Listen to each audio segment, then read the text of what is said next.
Assalamualaikum warahmatullahi wabarakatuh. Hai teman-teman, perkenalkan kami mahasiswa IAIN Kerinci jurusan Hukum Keluarga Islam kelas 2B. Saya Sinta Rahayu, mahasiswi jurusan Hukum Keluarga Islam bersama rekan saya Arifatan Amal, mahasiswi jurusan Hukum Keluarga Islam. Hari ini kita mau mengajak teman-teman untuk belajar bersama mengenai kedudukan hadis Nabi Shallallahu Alaihi Wasallam sebagai sumber hukum Islam yang dibimbing oleh yang terhormat Bapak Rifki Nurdiansyah MH.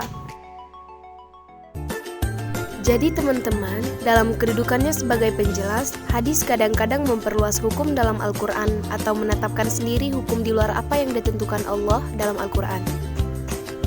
Kedudukan hadis sebagai bayani atau menjalankan fungsi yang menjelaskan hukum Al-Quran tidak diragukan lagi dan dapat diterima oleh semua pihak karena memang untuk itulah Nabi Shallallahu Alaihi Wasallam diciptakan. Jumhur ulama berpendapat bahwa hadis berkedudukan sebagai sumber atau dalil kedua setelah Al-Quran dan mempunyai kekuatan untuk ditaati serta mengikat untuk semua umat Islam. Seperti yang tersebut dalam surat An-Nisa ayat 59 yang artinya, hai orang-orang yang beriman, taatilah Allah dan taatilah Rasul-Nya. Dari ayat di atas, jelaslah bahwa hadis itu juga adalah wahyu.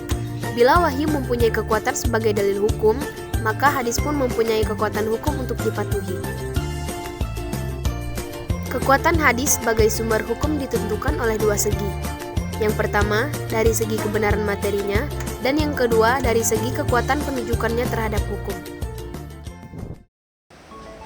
Hukum dalam Al-Quran adalah dalam bentuk garis besar yang secara alamiah belum dapat dilaksanakan tanpa penjelasan dari hadis. Dengan demikian, fungsi hadis yang utama adalah untuk menjelaskan Al-Quran.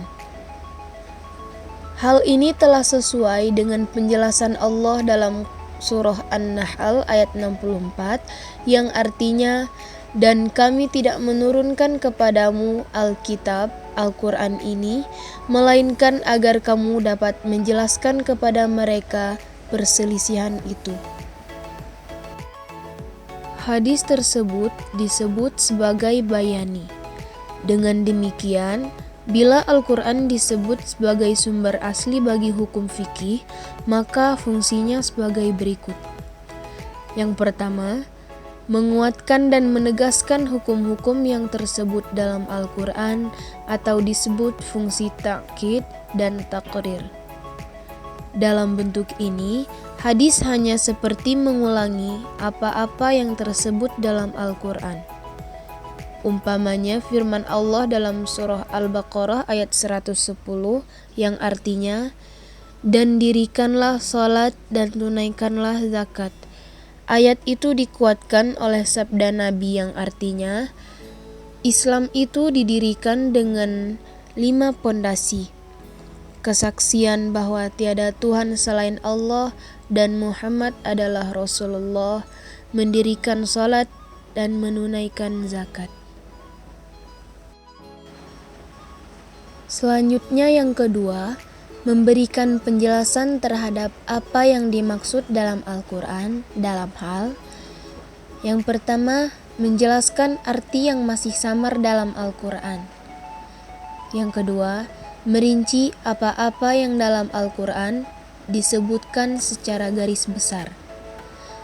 Yang ketiga, membatasi apa-apa yang dalam Al-Quran disebutkan secara umum.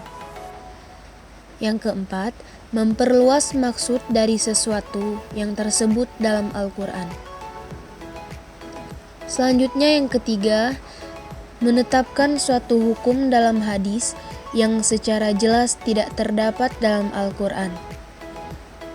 Dengan demikian, kelihatan bahwa hadis menetapkan sendiri hukum yang tidak ditetapkan dalam Al-Quran. Fungsi hadis dalam bentuk ini disebut itsbat.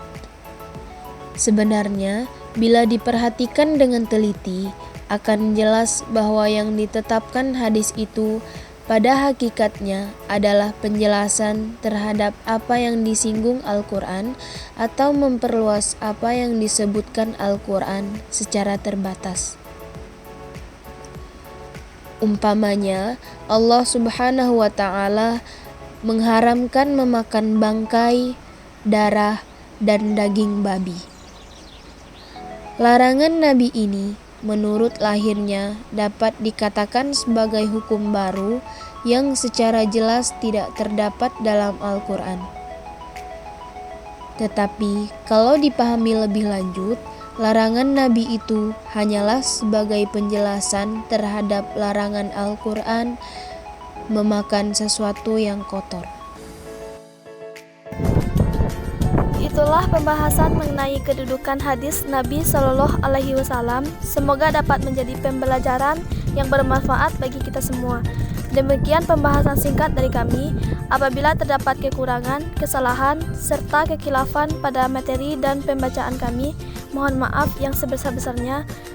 Saya tutup dengan wassalamualaikum warahmatullahi wabarakatuh.